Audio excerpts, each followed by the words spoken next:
And now I'm recording, which I wasn't doing before. So it's going to be hard for us to share because you don't have that feature turned on in the, let me see. Zoom. Got it. Terry, you volunteered. Awesome. So let's see, can I,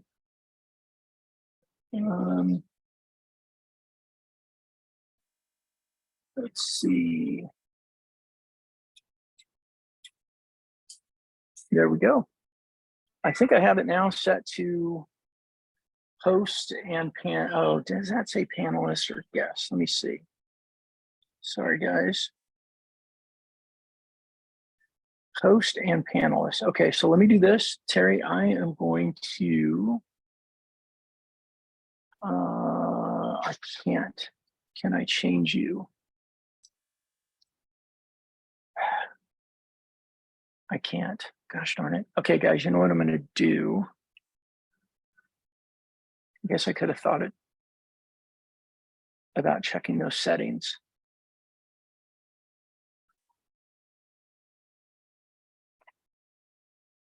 Terry, I'm going to send you a link here and let you, or do me a favor, chat in there your email, and I can send you an invite as a panelist. Let's see.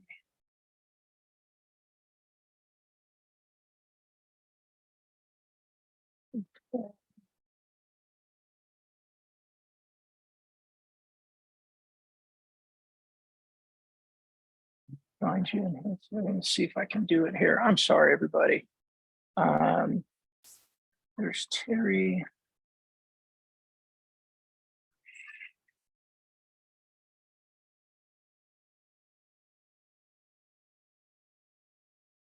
Hey, Brandon, did you see it? I dropped it in the Q&A section. Got it. Thank you. Perfect. I found the spot. I got to put it. Now I just got to get it there. So bear with me 1 second. Why is it not letting me go there?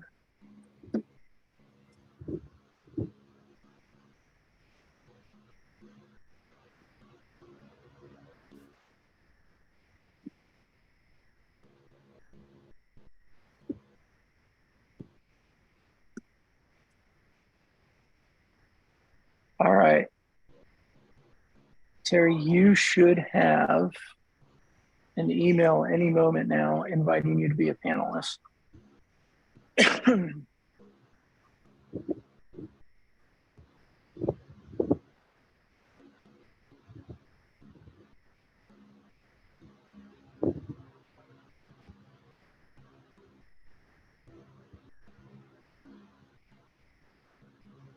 Terry, would you let me know if you got that?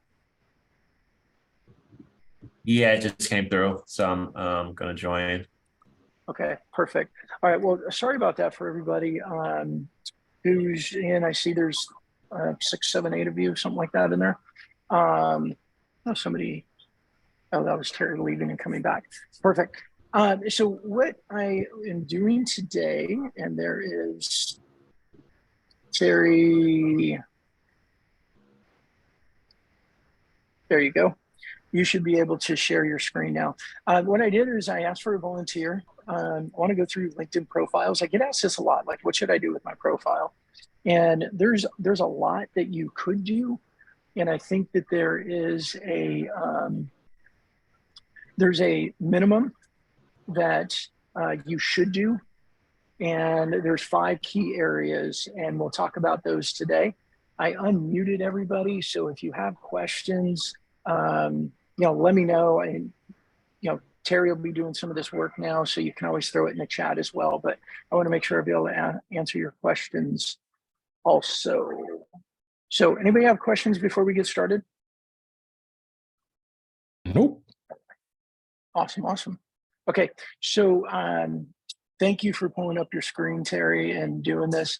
I think there's 5 key areas that we want to start focusing on. Now, there's a lot of other areas, and I always say there's 5, and then there's a 6th one if you want to get a little bit more bonus points. And then there's like, you can go through your entire profile page and make all kinds of changes to it.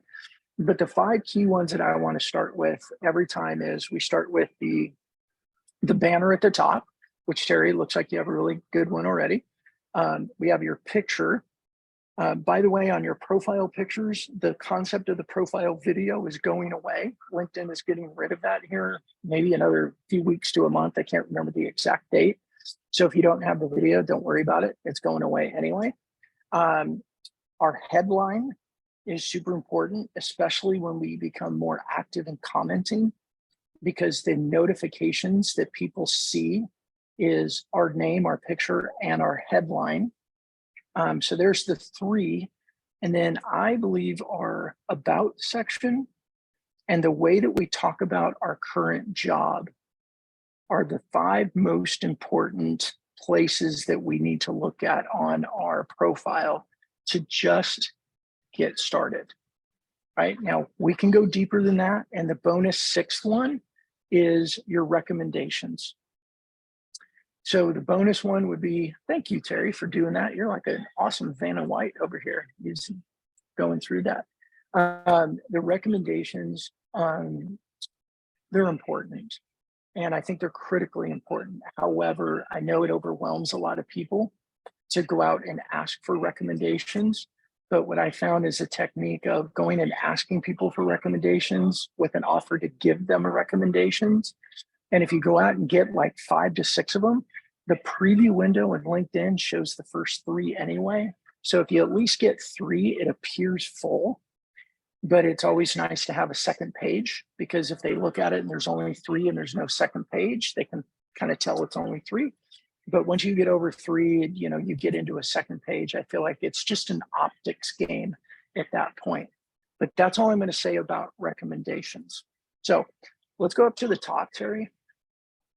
And it looks like you put some thought and everything behind your banner. Do you mind telling me a little bit about what you did and why you did on the banner? And then I'll share a little bit of my strategy for the banner.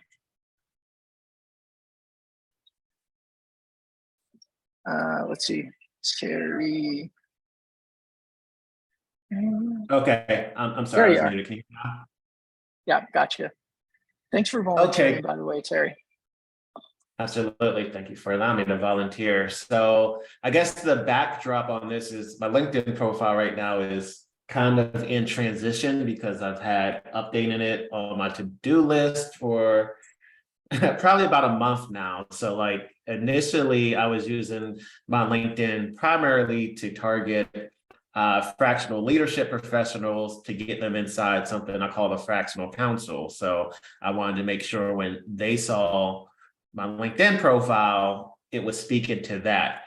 And then like the last month, I transitioned to not using my LinkedIn profile to go after fractional leadership professionals. I changed it to start connecting and interacting with the business owners that the fractional council wants to serve. So that's a different audience. And I haven't went all in with getting like my profile updated yet. So like you see the banner client acquisition secrets for fractionals, that's a great hook for like a fractional, but that obviously that's not great for a business owner. So I'm in the process of changing that. Like the headline, I did at least change that, because I know that when people check you out, they will see that tagline. So I made sure that was updated, but I know that I have some updating to do. That's why I thought it would be great to volunteer to kind of help give me some tips while I go ahead and put the time to kind of get this ready to start targeting those business owners that are looking for fractionals. Does that Perfect. help? Well, that totally helps. And I thank you for that. And I'm going to give you some feedback. Take it for everybody for what it's worth to you. I think it's a good strategy. Every strategy isn't perfect for everybody. So, by the way, everybody, Terry and I have met in real life. We've had a cigar together. So, we're not total strangers. So I'm going to give you a little bit of feedback on here that I think is going to be good for everybody as well. Okay. So on the banner, And with everything that we're doing, I think the number one thing that we can do right now is extreme buyer centricity, meaning don't make people think. Make it so clear and obvious about what you do for them that they would have to intentionally try to avoid looking at it to understand what you do.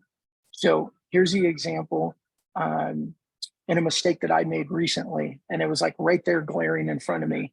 In the community, I have a group coaching program. I think it's an amazing value. It's $49 a month. We go live in there every week. We've got a whole library of recorded trainings that people could self-navigate through. And it's only $49 a month. But what we did is we called it the Inner Circle. And I thought it was a really cool name. And I thought it was kind of creative and neat and spoke to like being part of something more exclusive. And what the feedback was, what our data show too, is that people didn't know what it was because we got a little too cute with the name. So it's now group coaching community. Very, very direct, very simple. So when it comes to banners, I love the professionalism of your banner. I know that the colors are consistent with your brand. I think it's really cool that you're pointing to the words. So you're almost saying like, hey, look right here at what my offering is. And for anybody out there, what I would say is try to get that as direct, simple buyer centricity as possible. We've always heard, or we should have heard, it's not what you do, it's what you do for your buyers. And you've got to think outcome oriented. So if your customers work with you, what will they receive? What are their outcomes? Focus on a little bit of how do they feel and what they get, and make it a very sharp, crisp message. I'm going to pause there for a second. Terry, do you have any questions on that, or anybody else? If you want to throw a question in there, I'll be glad to answer it. That makes sense. Cool. So you're talking about the headline or the banner? The banner at this point. Okay, got it. Yep. And the headline's not going to be much different, but let's go to the picture. Here's what I like to do with our headshot, if you will. I like it to be a picture of me in the best situation that I would be for the customers. Meaning, what do I want to look like? I want to replicate what I want to look like when I am serving them the best in that environment. So certain things like never wear sunglasses, never wear a hat, all those types of things that I'm sure you guys all know. But just as a rule of thumb, like when am I at my best serving them? That's what I want to look like. So example, if you're a speaker, a picture of you on stage makes sense. If you're a salesperson, and what are you wearing and what's the environment that you're in when you're serving them the best? That's what I like to replicate. And then just the simple things. Make sure that they can see your face. This is personal. Terry, I like that picture of you. I would say you could zoom in a little bit and have more of your face, because that's what people are looking at. What do you look like? And we may not like it, but that's what we as people do, right? We look and they go, what do they look like? And that's just a small little piece of feedback. If you love that picture and you feel confident and good in it, there's nothing wrong with that picture whatsoever. Any comments? Any comments from anybody or questions on that before we move on? So yes, Carl. Sorry, but what is fractional leadership? I don't know what that is. Terry, I'll let you answer that real quick. Yeah. So I mean, fractional leadership are basically C-suite level professionals. So like fractional CMOs, CEOs, CTOs, COOs, anyone like at the C-suite level. And fractional just means that they're not working for a business full time. So as opposed to hiring a full-time fractional CMO, a business may hire a fractional CMO that may work for them 5 hours a week or 20 hours a month. So at a super, super high level, that's what a fractional leadership professional is. Thank you. Absolutely. Cool. So let's move on to the headline. First of all, if you guys don't know, your headline is a it's that I was going to say it's a one sentence, but it's not a one sentence. It's it can be up to, and I just blanked on it. Hold on, I'm going to figure it out. Is it 100? No, you know what? I'm going to look real quick because it's going to bug me. I think it's like 248 characters. Or Yeah, something like that. yeah, it was 250. I'd actually just looked up, and it doesn't tell you how many characters it is. But your headline it's about 250 to 300 characters. It's right underneath your name. So for Terry, you got his picture, then you got his name, and he has a headline right underneath it. This is like a quick shot for you to be able to communicate to people who you are and what you do for them. This is where I think it's really important. I believe that commenting is the most important activity that we can do in LinkedIn, because then we can control who's going to see, or not totally control, but we can control a lot more who sees our comment, because we can look at a post and we know who posted it.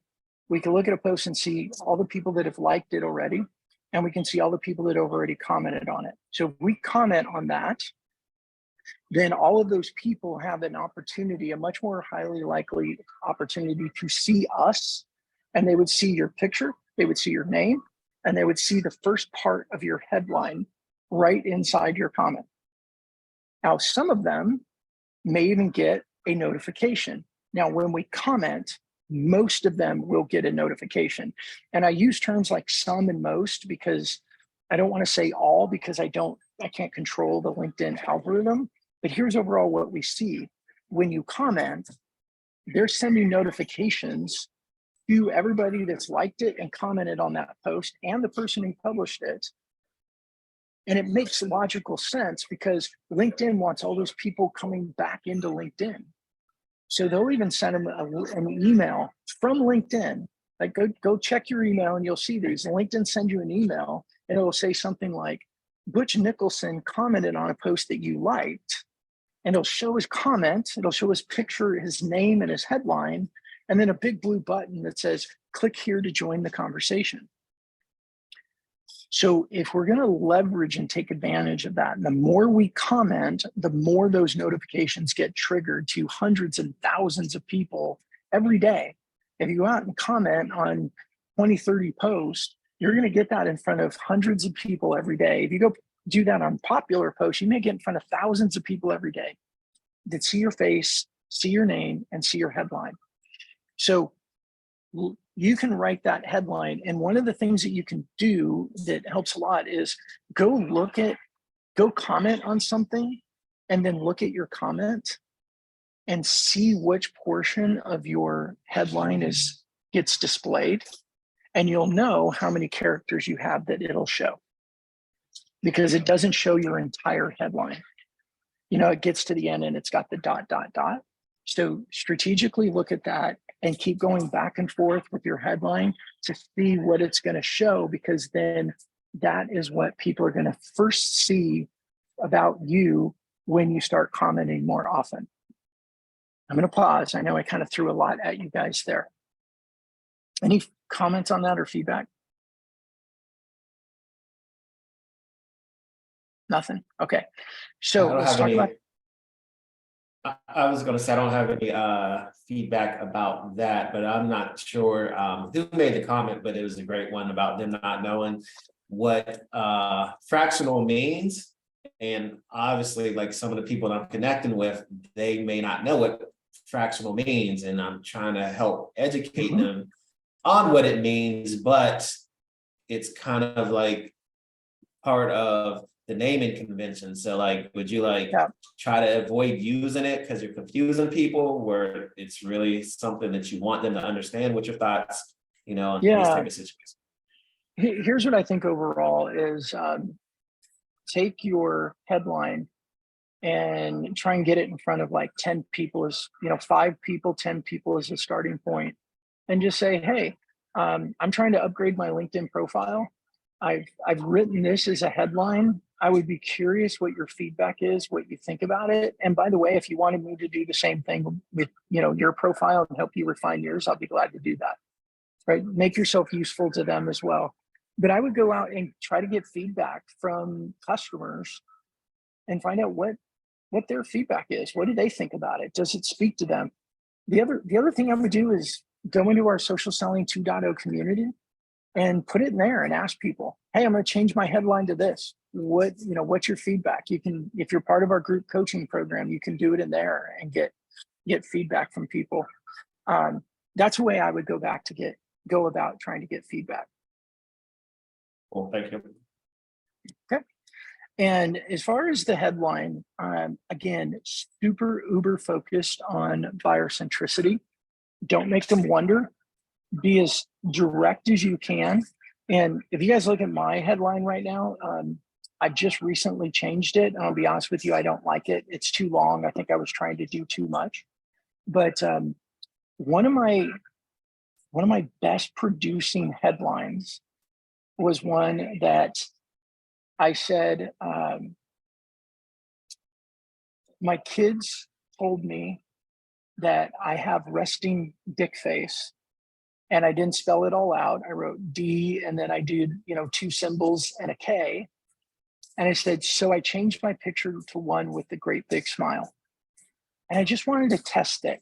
Now I did have one person send me a message and he was like, dude, you can't do that. Like, remove that, da da da da da. And I took it with a grain of salt. But I picked up a client from it. I mean, I had a guy message me, it was a CMO of a company, and he's like, your headline cracked me up. I got looking at your profile. We're connected, but I don't exactly remember where we're connected. But I figure anybody that would have a profile like that is either so successful they don't care what people think, or they're so courageous they don't care what people think. Either way, I'd love to know what you do. And honestly, telling you the truth, about 80, 90 days later-ish, he became a client and he just renewed for the 2nd year. So I think my Funnel Amplified company has done maybe $20,000 in 2 years with his company, with him as a CMO. Now, that to be said, Terry, I'd love to go back to your headline and take a look at it. And I was looking for my glasses and I can't find them. So I honestly can't read your headline. It's just way too small. Would you mind reading it to us? And then everyone else, I want you guys to listen to it as well, or maybe you can read it and think about what it speaks to you about. Now, you guys all may not be his ideal customer profile, but still, I want you to think about, what does it say to you when you look at it? Okay, it says, I help businesses solve their biggest problem at no cost. Okay. Does anybody want to take a shot at what they think about that? Terry, you ready for that? Just in case it's a Yep. little negative. No, Yeah. good. Okay. Yeah. You ready? Sure. It's just a tad wishy-washy. I help. Specifically, what are you going to do to help them solve their biggest problems? At no cost is a great catch, but I help is just kind of nebulous. So something a little more specific, I think, might actually capture them a little bit better. Just a suggestion. Nice, thank you. Anyone else want to give them feedback?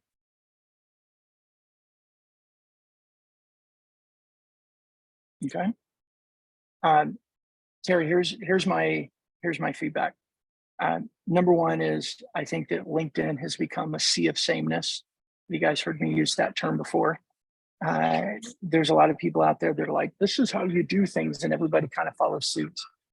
I think the I help is run its course.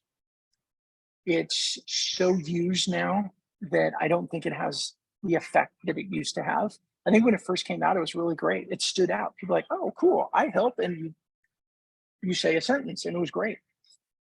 Unfortunately, I think that that is so used right now, and I'd love your guys' feedback, that I don't think it's as powerful as it used to be.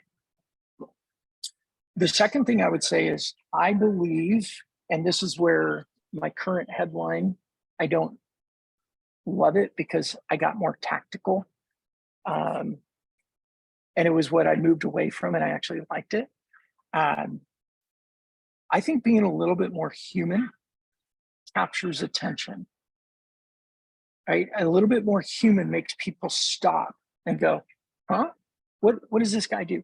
So as an example, the one that I said before that I wrote, my kids told me I have resting dick face. So I changed my headshot to one with a great big smile, or a big smile, I think I said. I got more response from that. Now, one of them, like I said, was totally negative. And it was a guy that knew that I was a man of faith, and he came at me and just said, hey, dude, look, you're a man of faith. You can't represent Jesus that way, da, da, da, da. And I blew it off because I didn't agree with him, but just being totally transparent with everybody. But what it did is it got a lot of reaction. I got a lot of people asking me questions. I got a lot of direct messages from it. Now, I'm not saying you have to go be kind of crass like that one was, but you know, there's some out there, like my friend Tim Hughes. He had one that said, I should have played Quidditch for the England national team. Funny, right? I mean, I thought it was funny. If you're a Harry Potter fan, you're like, oh, that's cute, right? But it causes people to stop because you stand out from the sea of sameness. What do you all think about that? How does that resonate with you? It makes sense. If I like the idea, and I think it'll work for. First of all, I think comedy or uniqueness like that is going to capture their attention, which is what you're trying to do here. Absolutely. What I'm concerned about is actually trying to please everybody and really thread that needle. Yep. You know, if you're going for a very wide audience, I think that you know, something like that is great. But if you have a specific target, wouldn't it make more sense to really say something that's resonant with that particular target market that you're chasing, your ICP? Yeah. So here's why I think that there's some validity and legs to that as a strategy. When that's piggybacked with the other activities that we need to be doing, that we should be doing, commenting where we're out there, our comments are telling people who we are and what we know. We're sharing value, right? We're answering other people's questions. We're clarifying something. We're giving facts to something. We're asking questions to someone else's post. We're encouraging other people in their post. Because of the posts that we go to on a regular basis and comment, which for me, those are the conversations, the digital conversations that we go and join. The people that we want to influence, we're going to them. So they should already have started to see us and kind of get a feel like, oh, they're in my network.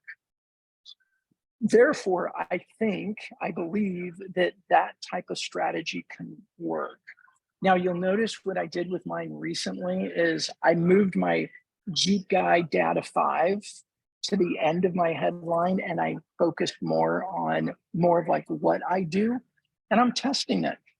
It's only been there for like, I don't even think it's been a week, but I'm testing it. I want to see what the feedback's going to be. I want to see if I get reactions.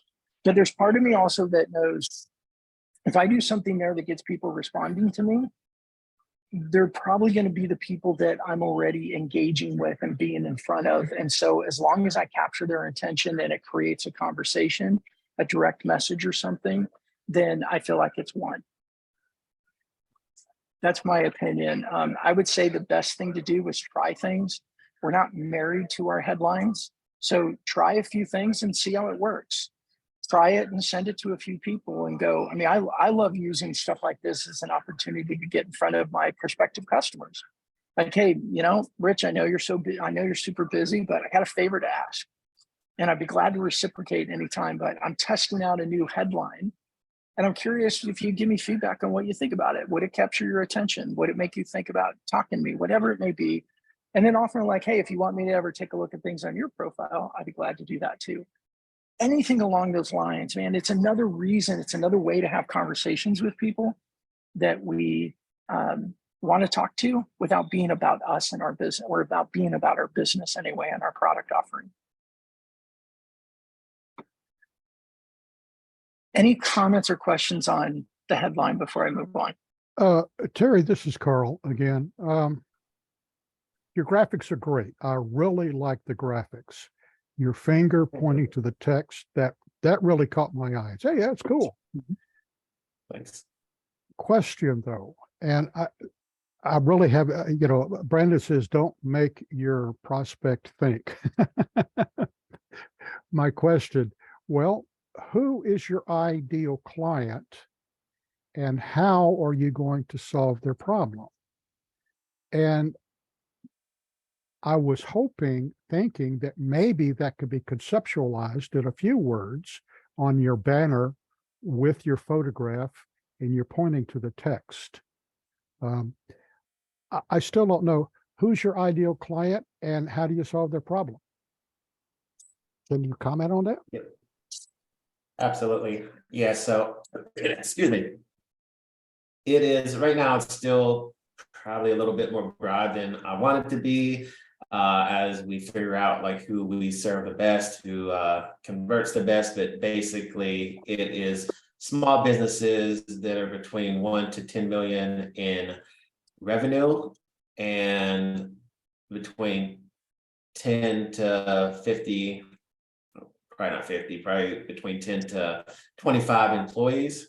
So I know that's really not a very, very specific, but it was kind of strategic to start off a little bit wider to kind of get some data and dig into it. But basically, it's those business owners that know that they need some strategic help. So it's not, someone that is as the freelancer, it's a business owner. They're not in a position yet to hire like a full-time CMO. They can't hire someone for $250,000, but they're making enough money that they know marketing is important to get them to be able to grow to 8 figures, where a fractional executive could make sense.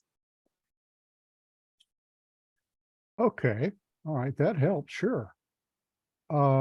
Are your clients providing a professional service, or are they in the restaurant business, or are they doctors, or are they accountants, or are they in manufacturing, or are they in automotive services? Can you talk to how you would appeal in 8 seconds or less? And I know that, right. I know that's very, very difficult. We all have that problem. How do you get that attention to your preferred ideal client in 8 seconds? I guess that's a better question. Yeah, that's a great question, and one that I probably need to work on. But basically, the way that we help them solve their biggest problem is through the fractional council. So the fractional council is comprised of people with experience in a lot of different industries. It's not like I'm the one that's solving the problem all by myself. I'm able to go to the fractional council and see, does anyone have automotive experience? Does anyone have restaurant experience? And I can pull those people in to then help that client. So I can match them up with someone that has experience in that space. But yeah, the way you frame that is really good, but it's really tough for me to do because, like I said, I'm still testing these different niches, because in my fractional council, I have about 50 fractional executives. So it's very diverse. I have CMOs, I have CTOs, CFOs across the board, and they have experience in a lot of different, places. It's not like they all just focus on one thing. So that's why we can handle a lot of different problems, because the people that I have access to have experience solving lots of different problems, and I just kind of, I match them. But I definitely understand what you're saying. I'm not going to have this amount of time to kind of explain that. Yeah, I think those are. Go ahead. Sorry, Brandon. Yeah, I'm sorry, Carl. I'm going to move us along because we're going to run out of time. I think those are great questions, Carl, and I think will make all of us think, right? We know all those, we should know or think about those deeper questions. Like, we heard about the elevator pitch, you got 5 seconds, and a lot of those things will frustrate me because we need to build up enough demand through other mediums, if you will, or other conversations that they're going to give us a little bit more time. But all that to be said, those things are important when we're building out a profile. I'm going to get to our about section and our current experience section. And I really can speak to them in a very similar strategy. So if I look at your experience and your position, and Terry, I'm sorry, I left my glasses in the car, so I can't really see it. Maybe if I back up. But yeah, you just got your dates and your skills, and you didn't write anything else about what you do there. Is that correct? That's correct. Okay. Yeah. So this is really good. That in the about section is really good real estate for us to be able to tell our story.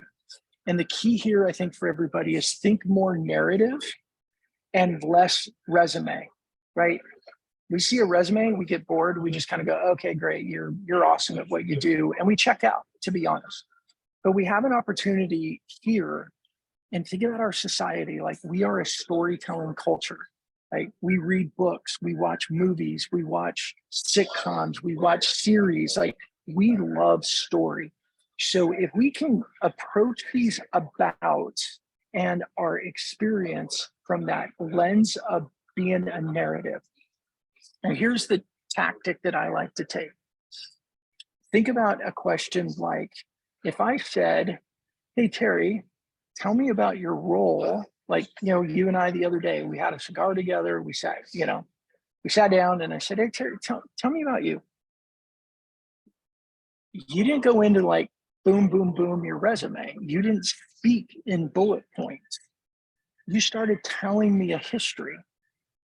And you gave me information like, well, why you did things, right? When people are looking at us to say, is this, like when they're looking at our profile, what they're thinking is this somebody I want to get to know? Is this somebody I want to talk to? Is this somebody I'm going to care about? Is this somebody I want to spend any more time with my time investing in them? That's what they're thinking of. That's where we got that really, quick opportunity to capture their attention. So I like speaking in narrative because number one, it's the style that's going to capture attention most quickly. The second thing, it gives us the ability then to take them down a little bit of a trail. Now, don't make it so long that they get bored. If you have the skill set to be kind of funny, I think it's great if you can use humor. But if you're like me, I love humor, but I don't always do it the right way. I stay away from it because bad humor is worse than no humor, in my opinion. But you can tell it more like a narrative. So think about if I said to any one of you, tell me about your career while we were sitting at lunch. Think about how you would narrate or tell that as a story to an acquaintance who's becoming a friend.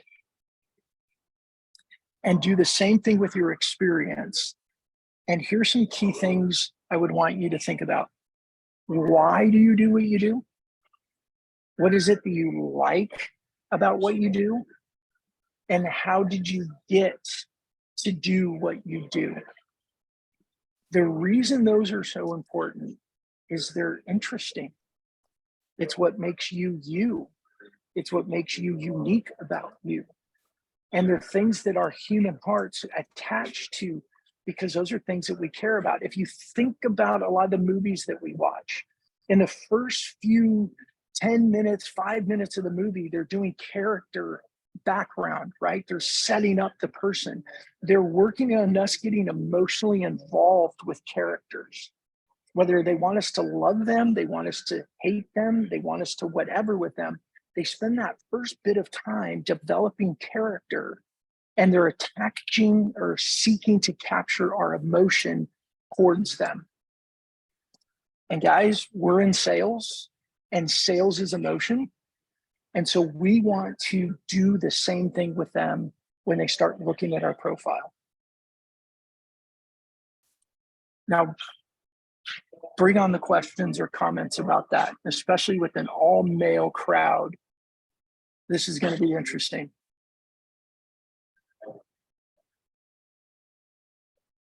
Come on, somebody's got to have something.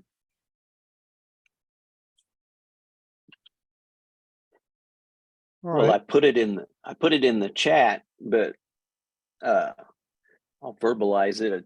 I want them I want if someone lands on my page and they're checking me out, which is what I want them to be curious. I want them to lean in and want to know more about me. Yeah, but we want to capture their attention. Right? We want them to pause. We want to stand out from all the other people.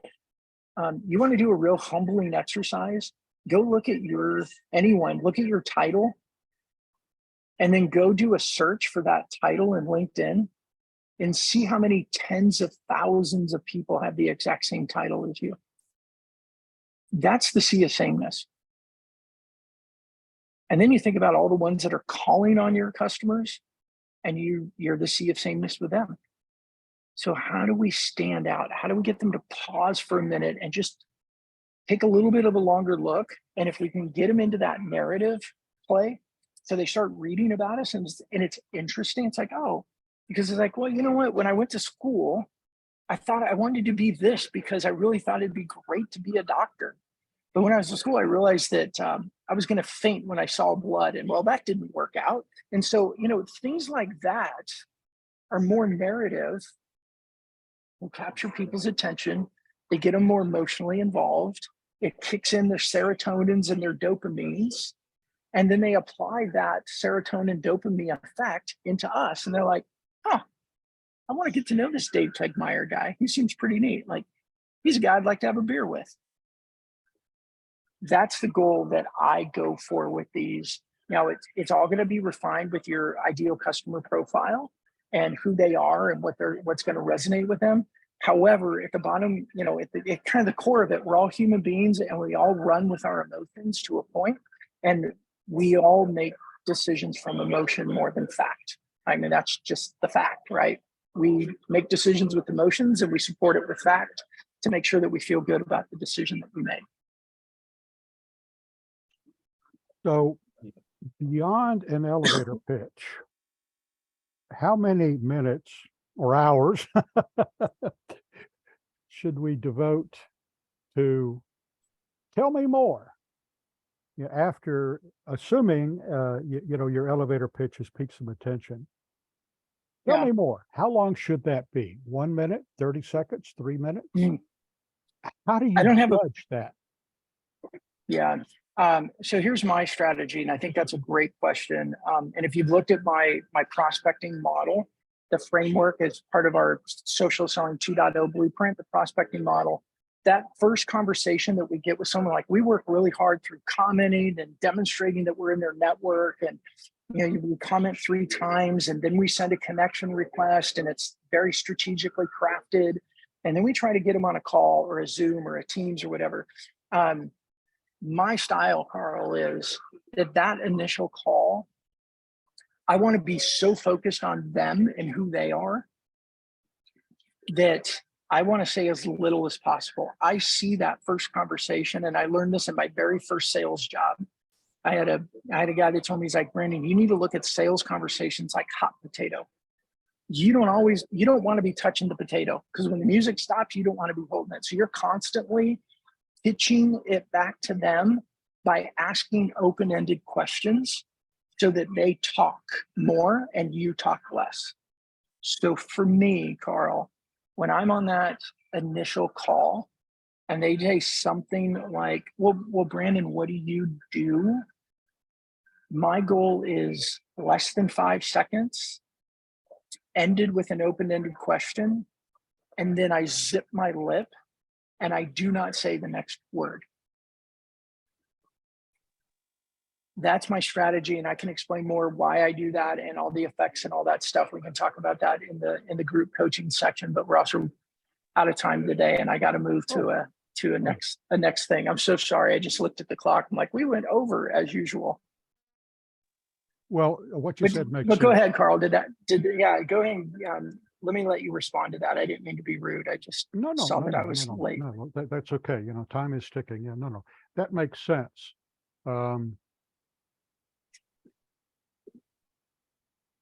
Sometimes Terry. Oh, sorry. okay, Go ahead, Carl. Sorry, no, go ahead. And I'm thinking too much. Sorry. That's okay. I'll zip the lip. Yeah, Terry, thank you for volunteering to show your screen and do that. What's the one biggest takeaway you're going to take from that? Definitely working on making the headline more clear so people know like exactly how I can help. So that's a big one. And redoing the about section. I know that I needed to do that anyways, but making sure that it is has storytelling components and is narrative based. That's good. Good stuff. Well, let me know if I can help you with any of that. Let's see, Dave, I want someone that reads my about to be curious and want to know more about me. That's perfect. Absolutely. And less is more. That's a good contribution, Dave. Thank you for that. Yeah, well, hey guys, I hope this was beneficial for you. I think if you do nothing else on your profile, take a look at those 5 things. And then don't be afraid to ask people what they think about it. Go into the community, ask people that you know, like, and trust, and get feedback on it. And then don't be afraid to refine it. All right. Terry, thank you for volunteering for that. I appreciate it. Absolutely. Thank you guys for your feedback. Have a good one. Thanks, guys.